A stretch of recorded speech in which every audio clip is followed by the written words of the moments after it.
Last night, I watched the rain fall, and for a split second, I thought I was just seeing things. The droplets weren't hitting the ground, but lifting off it, streaming upward like a reversed waterfall. I should have stayed inside, but curiosity pulled me out onto my porch, where the world felt lighter, as if the ground itself wasn't quite sure if it wanted to hold me.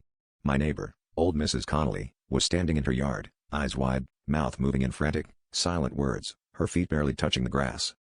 As I stepped forward, I realized the change wasn't just in gravity. Sounds warped and twisted around me, a car alarm wailing in a voice that sounded almost human, pleading. The air felt thick, pressing against my skin, and a distant city light sped upward, warping into the sky like melting wax. I tried to call out to Mrs. Connolly, but my voice came out wrong, echoing in a language I had never spoken.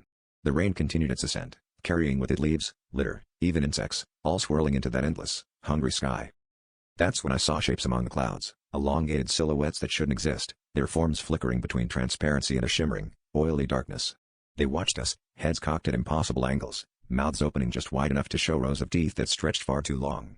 The wind shifted and I felt the unmistakable tug. My body lifted an inch off the ground, my shoes scraping against the wet porch boards as I clung to the railing.